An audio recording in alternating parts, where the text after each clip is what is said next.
You know, they don't specifically say 1 mile, 2 mile, 3 miles, and maybe they're considering this because conceivably there could be some giganto dam out there.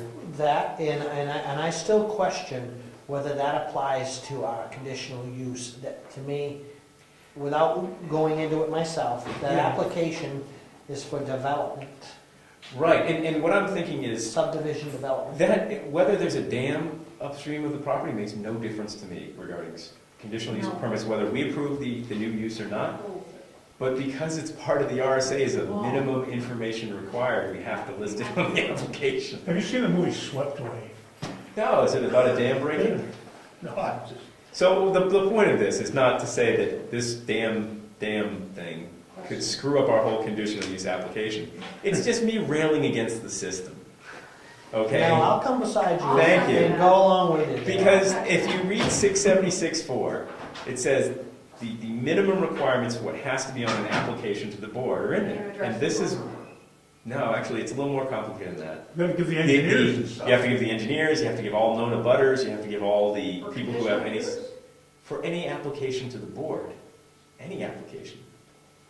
So if you wanted to do a subdivision, you would have to include all this stuff. This is, what they're outlining on this stupid section, and I know I'm really railing and ranting now, the flames are coming out of my nostrils, is that for any application to the board, you have to include this. Whether it pertains to whether the board is going to approve it or not, doesn't matter. But it needs to be on the dumb application. Well, Why you call a permit, not an application.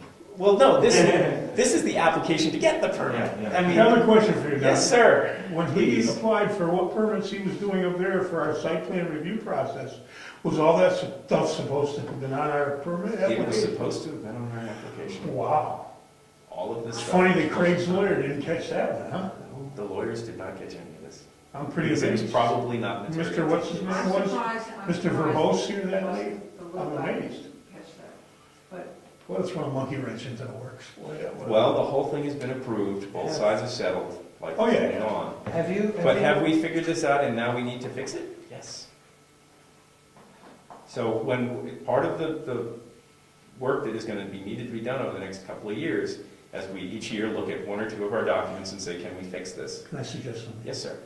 I suggest that you ask Laura about that. That's pretty important. Yeah. How important is that? Because that's a lot of work assembling all that engineered data. I mean, And does- Well, you got to remember that we're not asking on the application, we're not asking for anything. We're not telling this person to go out and do an engineering study. no. But All, even, that's up to the applicant. If they choose, in this particular case, with the conditional use permit, because that's where this is pertinent at the moment, if whoever owns that property, whether it's Ed or Mr. Bordeaux at that time, because you're the only 2 landowners at this point, if you wanted to do something in there and you chose to submit a document, like a map or something of that nature, all we're asking for is that if you have a registered engineer or soil scientist or any of that, He's a good guy. if their seal or professional mark or whatever it is on the document, we are asking that you provide the name and address of that professional person, because in 676.4, if they're, like say for example, something were to happen at the ski area in the future and they wanted to build a building and they had an engineer design something for them, according to 676.4, if their name and seal is on there and they're the person who put their seal on, they have to be notified there's going to be a hearing about that. They're going to know anyway. But the strictest letter of the law is that when the person submits their application, they have to provide, name and address and all that so that we can officially notify them. So when we build our application for these different scenarios, we want to, are you still recording that, George? Okay.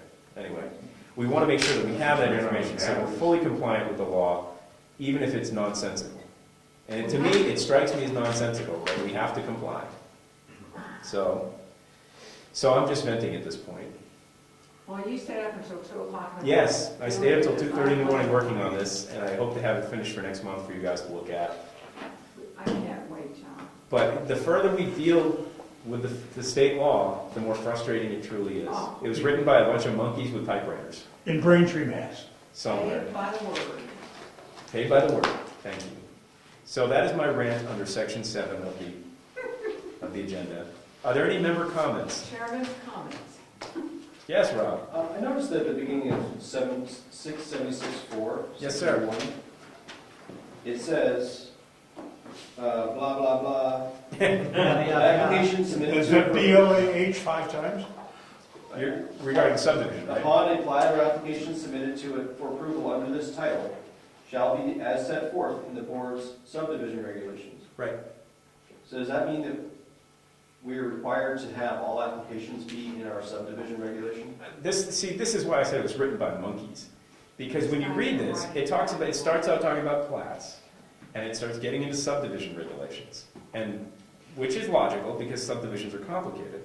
But then when you get down to subsection A, the next bit, an application for approval filed with the planning board under this title, other than an application for subdivision approval, shall be subject to the minimum requirements set forth in this section, and shall be governed by the procedures set forth in the subdivision regulations, unless the planning board, by regulation, specifies other procedures for that type of application. So what did you So in other words, this is where I find the monkey part. You know, I know I'm ranting again, but this whole darn section starts out about subdivision plats. And then it tucks in there, section A, that every other application to the board has to follow the minimum timeline requirements and informational requirements of the plat for subdivision regulation. Now, we can determine whatever rules and procedures we want for these applications. I thought that I was under the impression that, say, I came in with an application for something, and the board could waive certain requirements We, at our the board's discretion. thinking back to the process with the ski area, Moose Mountain Recreation, we recall we had our site plan review, and there was information requested on that site plan review.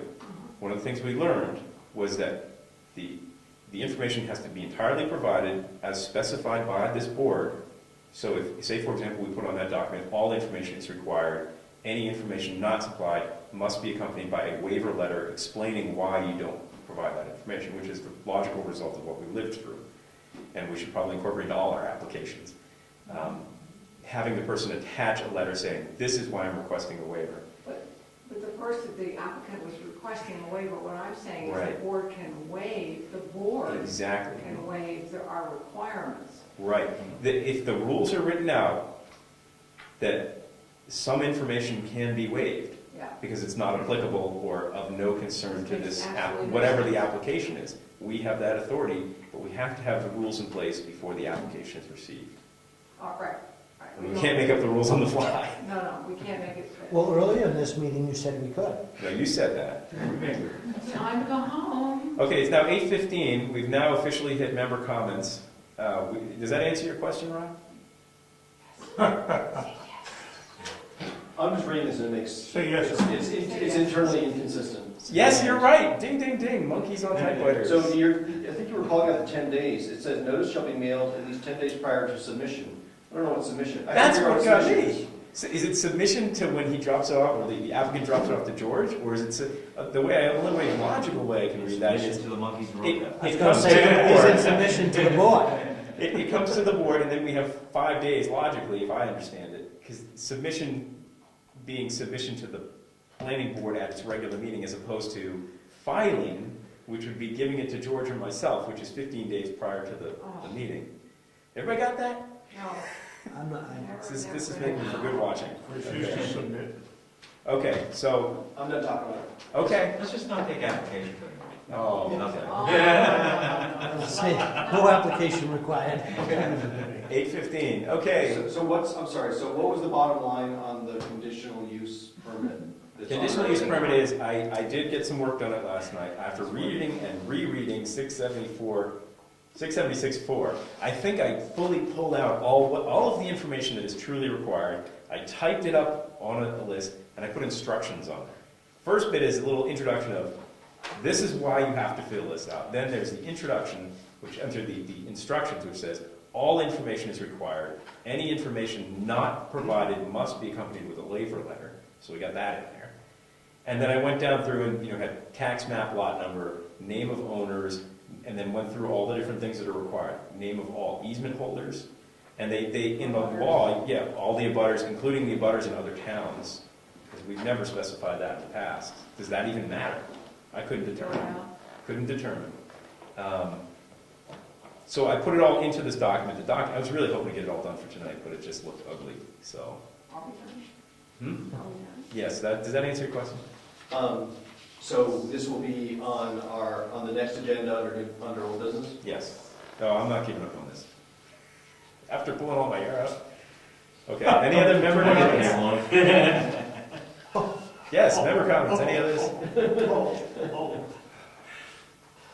Yes. Adjourn? Yes, let's adjourn. Next meeting, next month, second Monday, 6:30, same place, same Let's time. tango on. We're going. Next meeting, Sorry we're about gonna that, Tom. discuss the meaning of life. Joy, That joy, would joy, be joy. Thank you very much. Clear as mud, eh? Yeah, you guys are really looking